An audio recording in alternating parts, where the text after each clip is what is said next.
आप देख रहे हैं सीधी नजर लाइव और मैं हूं आपके साथ रूपा गुप्ता। खबरों को विस्तार से जाने इससे पहले आइए जानते हैं सुर्खियों को। एनडीआरएफ की टीम पहुंची तीसरी के रखवा मायका खदान। जमींदोज हुए मजदूरों की लाशों को खोज पाने में हुई विफल।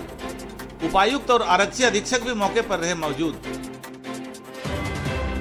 अखिल भारतीय विद्यार्थी परिषद ने शहर में निकाला कैंडल मार्च। चाईबासा आरडी विस्फोट में शहीद हुए जवानों को दी श्रद्धांजलि। समाहरणालय के सभागार में जिला स्वास्थ्य समिति की हुई समीक्षा बैठक। कोविड टीकाकरण की स्थिति की ली गई जानकारी। और 7 दिवसीय महायज्ञ को लेकर नर्मदा धाम से निकाली गई कलश यात्रा। महायज्ञ में अयोध्या से आएंगे कई महात्मा व प्रवचनकर्ता।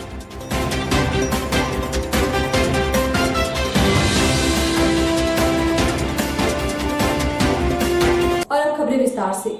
तीसरी प्रखंड के रखवा मायका खदान में जमींदोज हुए 2 मजदूरों के शवों की खोज के लिए शुक्रवार को एनडीआरएफ की टीम खदान पहुंची, लेकिन काफी प्रयास के बाद भी मजदूरों का शव नहीं निकाला जा सका। इस मौके पर उपायुक्त राहुल कुमार सिन्हा एवं एसपी अमित रेणु भी यहां मौजूद रहे। उपायुक्त व पुलिस अधीक्षक ने तीसरी प्रखंड स्थित रसकिया रखवा माइंस का निरीक्षण शुक्रवार को किया। यहाँ बता दें कि रसकिया रखवा माइंस में कार्य कर रहे 2 मजदूरों की मौत जमीन धंसने के कारण हो गई थी। स्थल का निरीक्षण कर उपायुक्त ने सभी संबंधित अधिकारियों को आवश्यक दिशा निर्देश दिए। इस दौरान उपायुक्त ने कहा कि भारत सरकार गृह मंत्रालय के द्वारा तीसरी प्रखंड स्थित उक्त स्थल पर रेस्क्यू ऑपरेशन चलाने के लिए भेजा गया था।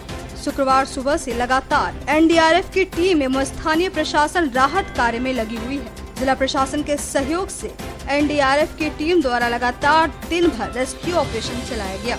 एनडीआरएफ की टीम द्वारा स्थानीय ग्रामीणों के सहयोग से खदान के अंदर दोनों होल्स तक रेस्क्यू ऑपरेशन चलाया गया व शव को खोजने की हर संभव कोशिश की गई। मौके पर उपायुक्त ने कहा कि भविष्य में इस प्रकार की घटना न हो व स्थानीय ग्रामीणों की सुरक्षा को देखते हुए जेसीबी मशीन के जरिए माइंस को बंद कराकर भूमि का समतलीकरण किया गया है। उपायुक्त ने कहा कि एनडीआरएफ के बचाव कर्मी स्थानीय प्रशासन के साथ समन्वय से माइंस में फंसे लोगों की सहायता के लिए दिन भर तत्पर व तैयार रहे। इस दौरान उपायुक्त ने मृत व्यक्तियों के परिजनों से मुलाकात की, साथ ही उन्हें हर संभव मदद का भरोसा दिया। उपायुक्त ने कहा कि माइंस का संचालन अवैध रूप से किया जा रहा था।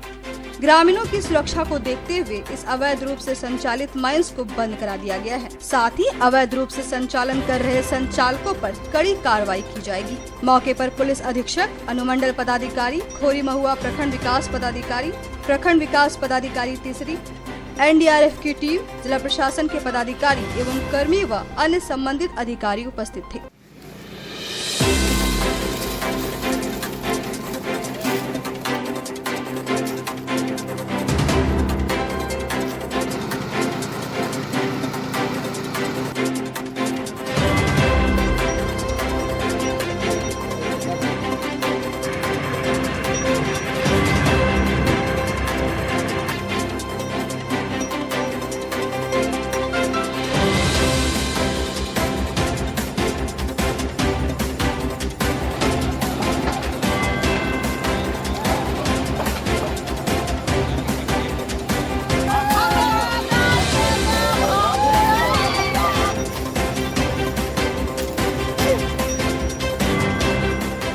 तीसरी में रेस्क्यू ऑपरेशन कराने के लिए एनडीआरएफ टीम को भेजा गया था, जो आज सवेरे इस घटनास्थल पर पहुंच चुके थे और दिन भर रेस्क्यू ऑपरेशन उनके द्वारा किया गया।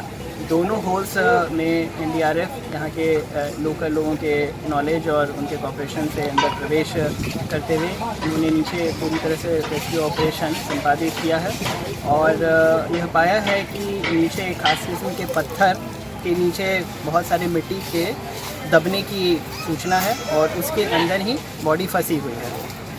उपलब्ध तकनीकों से अगर वहाँ पे हटाने की कोशिश एनडीआरएफ टीम के द्वारा की गई, लेकिन जैसे ही उस मिट्टी को हटा रहे थे फर्दर मिट्टी उसके ऊपर और गिरे जा रहे थे। तो ऐसी स्थिति में रेस्क्यू टीम के ऊपर भी संभवतः कुछ खतरा बन सकता था। तो हर कोशिश वहाँ पर अपनाई गई है। लोकल लोगों के पास भी जितनी जानकारी थी उसको साझा किया गया है और उपलब्ध तकनीकों से ऐसा प्रतीत नहीं होता है कि उस बॉडी को रिकवर किया जाएगा। अतः एनडीआरएफ टीम ने अपने रेस्क्यू ऑपरेशन को भी क्लोज़ किया है अब इसके बाद फर्दर यहाँ पर कोई घटना नहीं हो, फर्दर यहाँ पर कोई एक्सीडेंट्स नहीं हो, इसे तो निर्णय लिया गया है कि इस पूरे माइंस को डोजर करा दिया जाए। ये ऐसे भी इलीगल तरीके से यहाँ पर संपादित हो रहा था और डोजरिंग कराने के बाद इस पूरे एरिया को क्लीन करा दिया जाएगा। आगे किसी भी तरह के एक्सीडेंट्स होने की संभावना को यहाँ पर समाप्त। चाईबासा आईडी विस्फोट में शहीद हुए 3 जवानों के सम्मान में अखिल भारतीय विद्यार्थी परिषद ने शुक्रवार शाम को शहर में कैंडल मार्च निकाला। इस मौके पर 2 मिनट का मौन धारण कर सभी शहीदों को श्रद्धांजलि दी गई। चाईबासा में आईडी विस्फोट के कायराना हमले में शहीद हुए वीर जवानों के सम्मान में शुक्रवार को अखिल भारतीय विद्यार्थी परिषद गिरिडीह इकाई की ओर से झंडा मैदान से टावर चौक तक कैंडल मार्च निकाला गया, जिसमें अखिल भारतीय विद्यार्थी परिषद के सभी कार्यकर्ताओं ने मां भारती के लाल और अमर शहीद जवानों के प्रति सच्ची श्रद्धा सुमन श्रद्धांजलि अर्पित कर 2 मिनट का मौन धारण किया और उन्हें याद किया। मौके पर जिला संयोजक कुमार गौरव ने बताया कि झारखंड के पश्चिमी सिंहभूम जिले में गुरुवार को आईडी ब्लास्ट में झारखंड जगुआ के 3 जवान शहीद हो गए। बताया कि ये आईडी ब्लास्ट गुरुवार को उस वक्त हुआ जब झारखंड और सीआरपीएफ 60 बटालियन के जवान लॉन्जी इलाके में अभियान चलाने जा रहे थे। जवान जैसे ही पहाड़ी वाले नीचे के कच्ची सड़क से पहाड़ पर चढ़ रहे थे, उसी दौरान घात लगाए बैठे नक्सलियों द्वारा लैंडमाइंस विस्फोट कर दिया गया, जिसमें आगे चल रहे झारखंड जगुआर के 3 जवान शहीद हो गए, जबकि 2 जवान घायल हो गए। जवानों को एयरलिफ्ट करके रांची लाया गया। इस कार्यक्रम में अखिल भारतीय विद्यार्थी परिषद के जिला संयोजक कुमार गौरव, रोशन चंद्रवंशी, भोला राम, अक्षय कुमार, अंकित राज, रोशन राय, राजेश कुमार, राहुल कुमार, नीलेश कुमार, अभिजीत कुमार सहित कई कार्यकर्ता शामिल थे।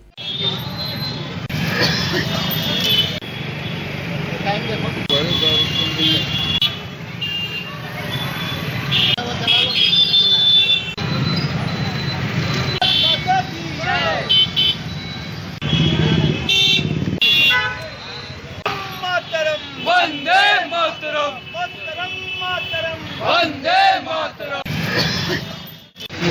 चाईबासा में जो कल की घटना हुई है, जो हमारे देशद्रोहियों द्वारा जो कायराना हरकत की गई है, जिसमें हमारे 3 शहीद जवान हुए हैं, उनके लिए अखिल भारतीय विद्यार्थी परिषद गिरिडीह इकाई द्वारा कैंडल मार्च निकाला गया है। हम गिरिडीह अखिल भारतीय विद्यार्थी परिषद की तरफ से अनुरोध करते हैं झारखंड सरकार से कि इस तरह की घटना दिन पर दिन बढ़ती जा रही है और जिससे हमारे शहीद जवान होते जा रहे हैं, जो कि बहुत ही दुर्भाग्यपूर्ण बात है और बहुत ही सोचने वाली बात है।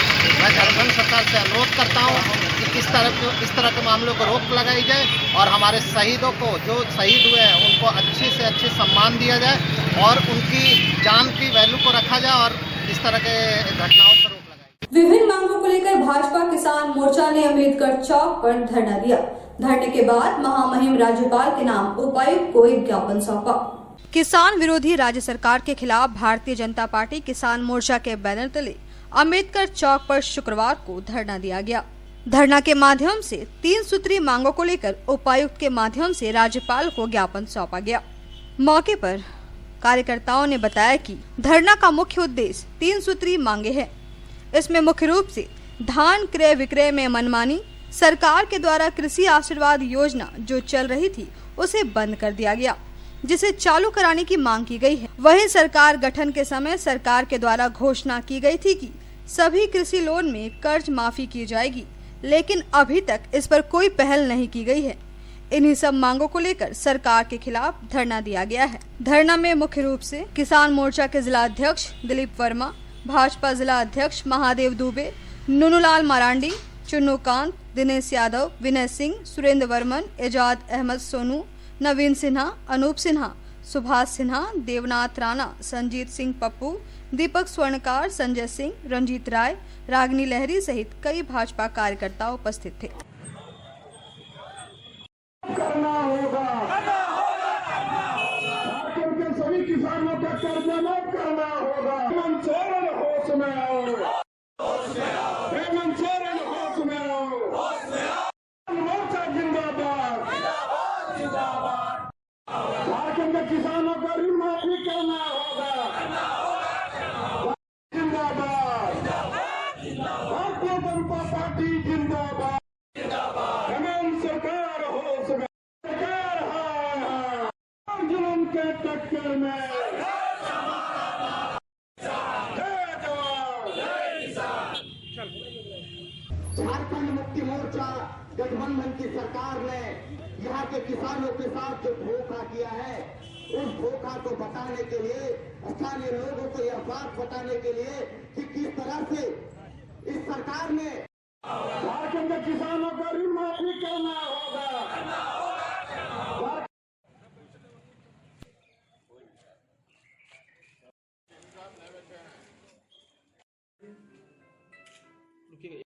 भारतीय जनता पार्टी किसान मोर्चा के बैनर तले पूरे झारखंड प्रदेश के जिला मुख्यालय में एक दिवसीय धारणा के माध्यम से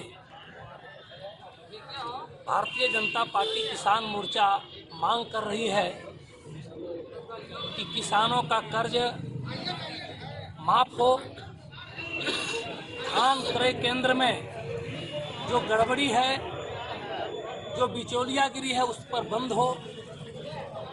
एक तरफ भारत सरकार के द्वारा जो कृषि कानून लाया गया है, विपक्षी पार्टियां, कांग्रेस पार्टी, झारखंड मुक्ति मोर्चा, वामपंथी के लोग कृषि कानून का विरोध करते हैं, और दूसरी ओर भारतीय जनता पार्टी के जब झारखंड में सरकार थी, हमारे मुख्यमंत्री रघुवर दास जी थे, तो किसानों को प्रोत्साहन राशि के लिए प्रति एकड़ 5,000 रुपया और 5 एकड़ में 25,000 रुपया और 6,000 रुपया नरेंद्र मोदी जी के सरकार के द्वारा कुल मिलाकर एक साल में किसानों को मुख्यमंत्री की कृषि आशीर्वाद योजना के तहत 31,000 रुपया का जो प्रोत्साहन राशि दी जाती थी, यह सरकार के द्वारा बंद कर दिया गया है।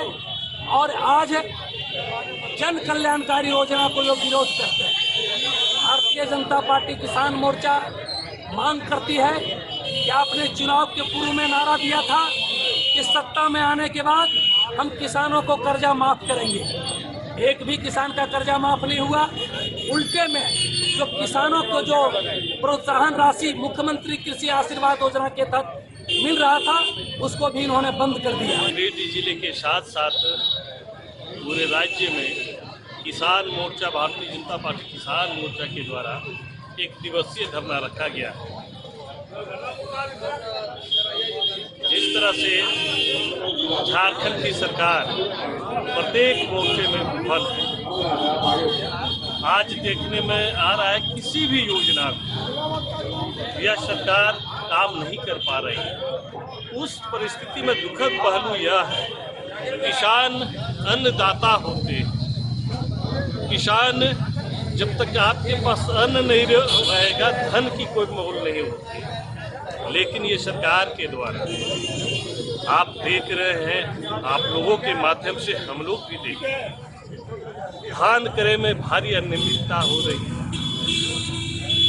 हमने देखा है कई किसानों ने अलग अलग प्रखंडों से अलग अलग मुद्दों को लेकर के हमारे पास बात रखी है।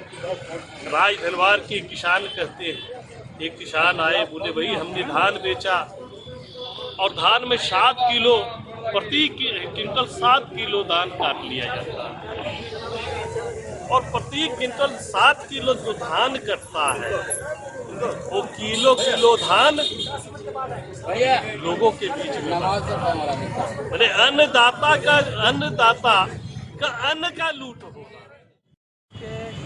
तो किसानों की जो नीति है केंद्र सरकार की, उसके विरोध में जो है इस राजनीतिक दलों के द्वारा माहौल बनाया जा रहा है राष्ट्रीय कृषि नीति के विरुद्ध में, उसी के खिलाफ में भारतीय जनता पार्टी का राज्य स्तरीय एक दिन का धरना है। हम लोग उसी धरना पर यहाँ बैठे हुए हैं, और धरना के माध्यम से हम जनता को ये जागृत करना चाहते हैं कि जो राष्ट्रीय कृषि नीति है वो किसानों के हित में है, किसानों के अनुकूल है और राष्ट्र के हित में है। लेकिन केवल विरोध करने के लिए जो विरोध में विपक्षी दल हैं वो लोग इसका विरोध कर रहे हैं, जिसका उसके खिलाफ में हम लोगों ने आज एक दिन का धरना दिया है और जनता को ये बताया है कि जो राष्ट्रीय कृषि नीति है उसमें किसानों के लिए क्या क्या फायदे हैं।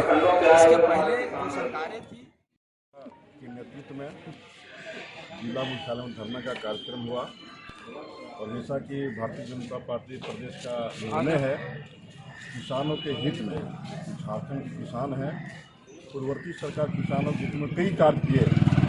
वर्तमान वर्तमान सरकार किसानों की अनदेखी कर रही है, जो वादा किया था वादा खिलाफी कर रही है। भारतीय जनता पार्टी किसान मोर्चा के नेतृत्व में किसानों के हित में उनकी लड़ाई हम आज प्रारंभ किए हैं। भारतीय जनता पार्टी किसान मोर्चा के बैनर तले पूरे झारखंड प्रदेश में एक दिवसीय धरना कार्यक्रम रखा गया है, जिनमें 3 किसानों के हित में 3 प्रमुख मांग है। एक, किसान आशीर्वाद योजना झारखंड सरकार लागू करे। दूसरा, धान नियमित रूप से क्रय करे। बगोदर के लाल मैरिज हॉल में कांग्रेस ने कार्यक्रम का आयोजन किया। यहां कांग्रेसी नेता मोहम्मद इकबाल के नेतृत्व में 50 कार्यकर्ताओं ने कांग्रेस का दामन थामा। हाल ही में कांग्रेस से जुड़े मोहम्मद इकबाल के नेतृत्व में शुक्रवार को बगोदर के लाल मैरिज हॉल में कार्यक्रम का आयोजन किया गया। इस कार्यक्रम में लगभग 50 कार्यकर्ताओं ने कांग्रेस का दामन थामा। इसमें माले नेता सरवर खान मुख्य रूप से शामिल हैं। मौके पर जिला अध्यक्ष नरेश वर्मा ने माला पहनाकर सबका स्वागत किया। उन्होंने कहा कि इन सभी के आने से निश्चित रूप से बगोदर में कांग्रेस मजबूत होगा। प्रदेश कांग्रेस कमेटी के नेता सतीश केडिया ने कहा कि मोहम्मद इकबाल के कांग्रेस में जुड़ने से बगोदर में कांग्रेस को मजबूती मिलेगी। मौके पर मोहम्मद इकबाल ने कहा कि कांग्रेस ही एकमात्र ऐसी पार्टी है जो गरीब, किसान, नौजवानों एवं छात्रों के हित में काम करती है। इस कार्यक्रम में नगर कांग्रेस कमेटी के अध्यक्ष महमूद अली खान एवं जिला उपाध्यक्ष आलमगीर आलम मुख्य रूप से उपस्थित थे। समाहरणालय के सभागार में जिला स्वास्थ्य समिति की एक समीक्षा बैठक आयोजित हुई। इस बैठक में उपायुक्त ने कोविड वैक्सीनेशन की अद्यतन स्थिति की जानकारी ली। समाहरणालय के सभागार में उपायुक्त की अध्यक्षता में शुक्रवार को जिला स्वास्थ्य समिति टास्क फोर्स की समीक्षात्मक बैठक हुई। बैठक में उपायुक्त ने कोविड-19 की अद्यतन स्थिति एवं प्रगति की समीक्षा की। साथ ही संबंधित अधिकारियों को कई आवश्यक दिशा निर्देश भी दिए। इस दौरान उपायुक्त ने बताया कि शहरी प्राथमिक स्वास्थ्य केंद्र हुट्टी बाजार, टीबी केंद्र, सदर अस्पताल एवं सूचना एवं जनसंपर्क विभाग के कक्ष में वरिष्ठ नागरिकों की सुरक्षा एवं सुविधा का विशेष ध्यान देते हुए टीकाकरण का कार्य सुचारू रूप से किया जा रहा है। उपायुक्त ने सभी संबंधित अधिकारियों को निर्देशित किया कि लाभुकों को कोविड-19 वैक्सीन के बारे में जानकारी उपलब्ध कराए, साथ ही उन्हें जागरूक एवं प्रोत्साहित करे। इस दौरान उपायुक्त ने सभी संबंधित अधिकारियों को निर्देश दिया कि आकांक्षी जिला अंतर्गत नीति आयोग के मानकों में बेहतर प्रदर्शन सुनिश्चित करते हुए निर्धारित लक्ष्य को पूरा करे। बैठक में मुख्य रूप से सिविल सर्जन, सभी प्रभारी चिकित्सक, सीएससी, जिला कार्यक्रम प्रबंधक व अन्य संबंधित अधिकारी उपस्थित थे। बिजली विभाग के तानाशाही रवैये के विरोध में गावा प्रखंड के जगदीशपुर गांव में ग्रामीणों ने विरोध प्रदर्शन किया। मौके पर माले नेताओं ने कहा कि गरीबों पर अत्याचार किया गया तो वे आंदोलन करने को मजबूर हो जाएंगे। बिजली विभाग के तानाशाह रवैये के विरोध में शुक्रवार को गावा प्रखंड के जगदीशपुर गांव में ग्रामीणों ने विरोध प्रदर्शन किया। ग्रामीणों ने बताया कि कई सालों से यह गांव अंधेरे में है, लेकिन यहां केवल तार और खंभे लगाकर 25 से 30 हजार की बिजली बिल ग्रामीणों को थमा दिया जाता है। मौके पर भाकपा माले नेता सकलदेव यादव ने बिजली विभाग के अधिकारियों को चेताया कि यदि गरीबों के साथ अत्याचार किया जाएगा तो भाकपा माले इसे बर्दाश्त नहीं करेगा। अभी कुछ न जला है, सब जो अभी जाया से बिल भी काट दिया है। पहले मतलब जलाते होंगे? नहीं, सब बिल नहीं, कोई बिल न जलाया। अच्छा, ट्रांसफार्मर में उड़ गया तो बिल कहाँ जलाएंगे? एक चीज आप बताइए कि आपका भी बिल कितना आया हुआ है? अभी 26,600 रुपया। 26,600 रुपया आया हुआ है। हाँ। और जिसमें आप बिजली भी इतना दिन से नहीं जलाया। और तो बिल आप जब से मतलब बिजली आई है आपके क्षेत्र में, हाँ। तो इतने दिनों से कभी मतलब आपके यहाँ बिल आया ही नहीं था कि पहली बार आया? नहीं, पहली बार आया। पहली बार इतना बिल आया? परसों चौथा काट के दे दिया। उसको हमको हस्बैंड ने बहुत सब बोला है कि हम बिल जलेवन किया तो इतना कैसे दे दिया। आप बिजली जला रहे थे पहले? नहीं, 27,000। 27,000 का दिया था। कितना दिन के बाद आपको ये पुर्जा मिला है बिजली का? बहुत दिन के बाद। मतलब कितना, 2 साल 4 साल? 2 साल से बेसी हो रहा है। मतलब 2-3 साल के बाद आपको ये बिजली का चिट्टा पकड़ाया गया है ना? पीरा पश्चिमी पंचायत के ग्राम जगदीशपुर में हम लोग यहाँ पर पहुँचे। यहाँ के ग्रामीणों के द्वारा 4 दिनों से अंधेरा में है और ये 4-5 साल से करीबन यहाँ पर ना किसी के यहाँ खंभा ना बिजली का तार है आया हुआ था उन परिवारों के बीच में भी मतलब जो है सो बिजली का बिल मतलब जो है सो 27 से 30 हजार तक का आया हुआ है।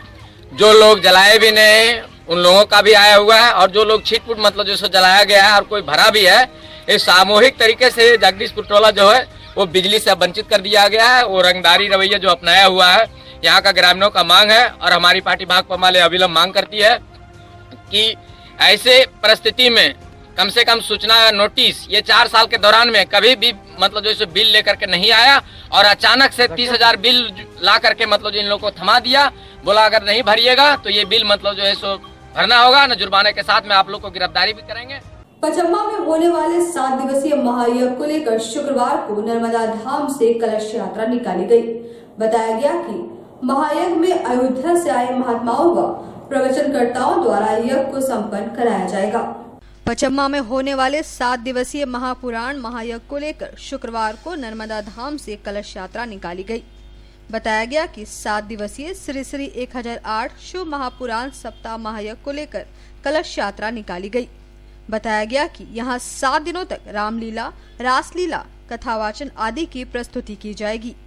महायज्ञ को लेकर अयोध्या से विष्णुदेव महाराज और मनोज शर्मा यहां पधार रहे हैं।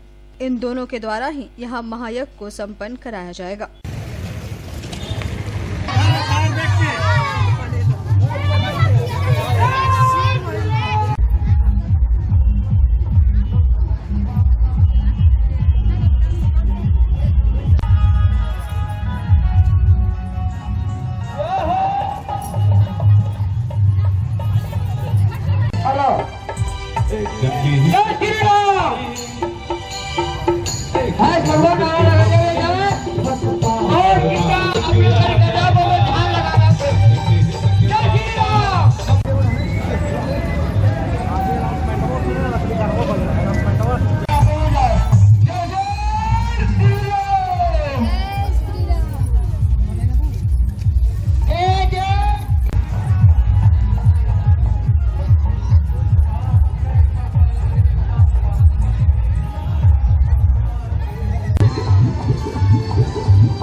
ओम नमः शिवाय। नर्मदा धाम में 5 मार्च 2021 से 12 मार्च 2021 तक शिव महापुराण ज्ञान महायज्ञ का आयोजन किया जा रहा है।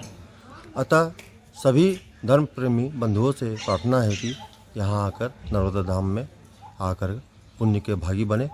अयोध्या धाम से आचार्य और पंडित लोग आए हुए हैं। विष्णुदेव जी महाराज के नेतृत्व में ये यज्ञ संपन्न हो रहा है। कथावाचिका मनु शर्मा अयोध्या की जो रहने वाली हैं वो आई हैं। शाम को कथा, इसके बाद रामलीला, रासलीला, हाँ, कथा 5 बजे से 7 या 8 बजे तक चलेगी। मैं नर्मदा धाम का पुजारी पुरुषोत्तम पांडे। ये जो नर्मदा धाम में शिव महापुराण ज्ञान यज्ञ होने जा रहा है, ये यज्ञ 5 मार्च 2021 से 12 मार्च 2021 तक है। इनमें पूजन, सुबह पूजन, शाम को कथा, दिन में रामलीला, रात में रासलीला, इसका सारा व्यवस्था की गई है। झारखंड लोकल बॉडी फेडरेशन ने शुक्रवार को उपनगर आयुक्त रोहित सिन्हा के साथ अपनी मांगों को लेकर वार्ता की। वार्ता के बाद उन्हें 5 सूत्री मांग पत्र सौंपा गया। झारखंड लोकल बॉडी फेडरेशन के तहत शुक्रवार को कर्मचारियों ने उपनगर आयुक्त रोहित सिन्हा के साथ एक वार्ता की। इस वार्ता में संघ ने उपनगर आयुक्त को 5 सूत्री मांग पत्र सौंपा। इस वार्ता में कर्मचारी संघ के नेता अशोक सिंह, अध्यक्ष लखन हरिजन, मृत्युंजय सिंह और लखन शर्मा शामिल थे। वार्ता में कर्मचारियों ने 5 सूत्री मांगों का जिक्र किया और इसे शीघ्र लागू करने की मांग रखी। इसमें मुख्य रूप से वेतन एवं पीएफ संबंधित मांग शामिल है। उपनगर आयुक्त ने सभी मांगों को देखते हुए 1 सप्ताह में इसे पूरा करने का आश्वासन दिया। इस आश्वासन के बाद सभी कर्मचारी अपने काम पर लौट गए।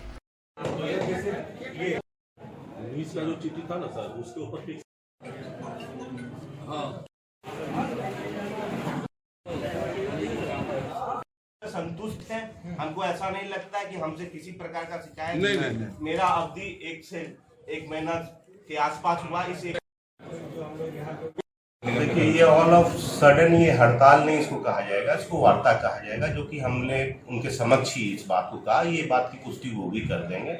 एक सामूहिक उनको कुछ मांग थे, उन मांग को लेके आज उन लोग हमारे पास आए थे और मुख्यतः 5 मांग थी, जिसमें से सब मांग ऑलमोस्ट हम लोग मेजॉरिटी ऑफ मांग मान लिए। कहीं ना कहीं कुछ कन्फ्यूज़न था ऑफिस के स्तर से और कुछ गाइडलाइन की कमी थी, तो उसमें सारा चीज़ का निर्णय हो गया है। जिनका भी आपको पेंशन का मामला है उसको हम लोग निपटारा कर देंगे। आपको बकाया भुगतान आपका है जो रिटायरमेंट बेनिफिट वगैरह का है, निगम के पास पैसा का अभाव भी रहता है, तो उस हिसाब से आदमी निगम को भी चलाना पड़ता है। तो हर चीज़ हर समय हर किसी के लिए पूरा नहीं हो पाता है, तो उसी में एडजस्टमेंट करते हुए हम लोग चलाते हैं। तो जहाँ तक रिटायरमेंट बेनिफिट का बात है तो उस पर एक फार्मूला हम लोग ने बनाया जो कि इनको एक्सेप्टेबल है। परसेंटेज बेसिस पर हम कोशिश करेंगे उस फार्मूला को पालन करते हुए रिटायरमेंट बेनिफिट का भी डिस्पोजल करें। कुछ लोगों को कन्फ्यूज़न था, मुख्यतः 4 सफाई कर्मी को, कि हमको बढ़ोतरी के हिसाब से पैसा नहीं मिल रहा है। मेरे द्वारा पूरा एक्विटेंस रजिस्टर मंगाया गया, वो चारों को हम लोग दिखा दिए। तो उनको कन्फ्यूजन, चूँकि पीएफ का पैसा कट रहा था, ये बात का संज्ञान उनको नहीं था कि, तो उनको लग रहा था कि हमको 700 मिलना चाहिए और हमको 500 ही मिल रहा है, जबकि ऐसा नहीं है। वो टोटल नेट मिल रहा था उनको 500-200 रुपया मान लीजिए, एक एग्जाम्पल के लिए वो कटौती था, तो उस पर भी वो लोग सब संतुष्ट हो गए। कार्यरत मजदूर, नियमित मजदूर और जो सेवानिवृत्त कर्मचारी हैं काफी त्रस्त थे, परेशानी हो गई थी। ऐसी परिस्थिति में लोगों में आक्रोश हुआ और ये लोग आक्रोशित हुए। यूनियन के पदाधिकारी के साथ बैठकर स्वास्थ्य वातावरण में वार्ता किया और 70% मांगों पर सहमति बनी, जो 1 सप्ताह के अंदर सभी लागू हो जाएगा। पहला हमारा था कि जो सेवानिवृत्त हो गए उनको कोई काम नहीं है, उनका 5 लाख 7 लाख 3 लाख बाकी है और उनकी बेटी की शादी है, किसी घर में श्राद्ध है, किसी का घर चुना है। ऐसी परिस्थिति में अगर आप रोज दौड़ाइएगा तो उसका क्या होगा। उस पर सहमति हो गई कि आज ही एक चार्ट बनेगा और उस चार्ट में 42 सेवानिवृत्त कर्मचारी का बकाया वाले लोगों का नाम है और उनको कितना % दिया जा सकता है इस महीने में, उतना घोषणा हो जाएगा, लिस्ट आ जाएगा बाहर। इतना रुपया इस महीने में दिए, फिर दूसरे महीने में, फिर तीसरे महीने में, इस प्रकार 3-4 महीने में समाप्त हो जाएगा। दूसरा परेशानी का कारण था दैनिक वेतनभोगी कर्मचारी का। 6 महीना पहले जो मजदूरी बढ़ा था उसमें जो एरियर मिलना था 1 पार्ट एरियर भुगतान कर दिया गया, बाकी पार्ट भुगतान नहीं हो रहा था। जब उनसे पूछा गया क्यों नहीं हो रहा है तो आज पदाधिकारी के सामने ऑफिस ने बताया कि हम लोग को त्रुटि हो गई थी बनाने में, इसीलिए नहीं हुआ था। कितना दिन लगा? 6 महीना लग गया। क्या तब तो आक्रोश का कारण था? 6 महीने तक किसी फाइल को लग जाता है जो 1 घंटा का काम है। तो आज तय हो गया कि सोमवार को वह जो एरियर है राशि वह भुगतान कर दिया जाएगा। तीसरा चीज हमारा था पेंशन का। पहली बार पेंशन आधा हुआ इस नगर निगम में। हम लोगों को भी आश्चर्य हुआ कि मात्र 4,000-5,000 पेंशन मिलता है, उसमें भी आधा भुगतान हुआ महीने में। इतना निगम तो खत्म नहीं हो गया। लेकिन पदाधिकारी ने तुरंत महसूस किया और कहा कि थोड़ा सा परेशानी थी, लेकिन इसको हम तुरंत दूर कर देंगे सोमवार तक। यहाँ रुकेंगे एक छोटे से ब्रेक के लिए, जल्द वापस लौटते हैं। आप देखते रहिए सीधी नजर लाइव। आपके महल के साज सज्जा में लगाए 4 चांद। शहर के अलकापुरी में स्थित है आपका अपना फर्नीचर महल। जी हाँ, हमारे यहाँ ब्रांड में Elder, Bliss, Dice office system, Century mattress, Kurnool mattress, Pushpa steel अलमारी उपलब्ध है। इसके साथ ही कुशल कारीगरों द्वारा फुल सागवान का सोफा, डाइनिंग सेट, बेड, दीवान इत्यादि भी उपलब्ध है। वहीं आपके घर के इंटीरियर डिजाइन के लिए बंगाल एवं अन्य जगहों के बड़े कारीगर भी मौजूद हैं, जो कि bedroom, dining hall, modular kitchen, modular office, fall ceiling, wallpaper, POP का काम करेंगे शानदार। तो अपने महल को सजाने के लिए आज ही पहुँचे furniture Mahal, Alkapuri Chowk, Giridih. Mobile number 7739577150 8340262551।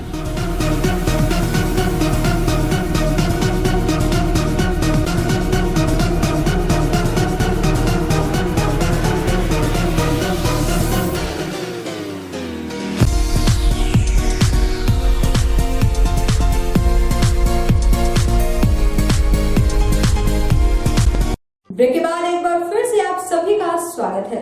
खबरों में अब आगे बढ़ते हैं और जानते हैं क्या है अगली खबर। गावा प्रखंड के भेलवा मध्य विद्यालय में इन दिनों पढ़ाई में शिक्षकों द्वारा अनियमितता बरती जा रही है। साथ ही यहाँ कोविड गाइडलाइन का पालन भी नहीं किया जा रहा है। गावा प्रखंड के भेलवा मध्य विद्यालय में इन दिनों मनमानी तरीके से पढ़ाई की जा रही है। इस पर ग्रामीणों ने कड़ी आपत्ति जताई है। ग्रामीणों का कहना है कि इस विद्यालय में पढ़ाई हमेशा देर से होती है। साथ ही कोरोना को देखते हुए इस स्कूल में किसी तरह की सावधानी नहीं बरती जा रही है। इस बाबत स्कूल के पारा शिक्षक अनिल कुमार प्रियदर्शी ने बताया कि समय सारणी का बदलाव किया गया है। एक अन्य पारा शिक्षक ने बताया कि उन्हें इस मामले को लेकर कोई जानकारी नहीं है। इधर विद्यालय के प्राचार्य धर्मजय कुमार से बात करने की कोशिश की गई तो उनके कार्यालय में ताला लटका हुआ था। मध्य विद्यालय भेलवा में हम खड़ा हैं। समय 9 बज गया है, 9:50 होने वाला है। अभी तक टीचर का कोई पता नहीं है। उसको बहुत गंदा स्थिति से स्कूल चल रहा है, इसमें कोई देखने वाला नहीं है। धनंजय हेड सर है ना, धनंजय हैं। मैं देखा स्कूल खुला अभी तक नहीं है, 9:30 बज गया है। मैं भाई को छोड़ने के लिए आया तो देखा यहाँ पे स्कूल ही नहीं खुला है। जिसके हेड सर का नाम है धर्मजय, वो अभी तक स्कूल नहीं आया है। 9 बजे से अभी कितना बज रहा है? 9:42। कोविड-19 को देखते हुए क्या व्यवस्था किया गया है बच्चा लोग के लिए स्कूल में? तो सचिव जानेंगे। आप लोगों को कुछ नहीं पता? सचिव जो और हम लोग तो आज के इस बुलेटिन में बस इतना ही। हम फिर मिलेंगे अगले बुलेटिन में कुछ और खबर को लेकर। तब तक देखते रहिए सीधी नजर लाइव। दीजिए पूरी टीम को इजाजत। नमस्कार।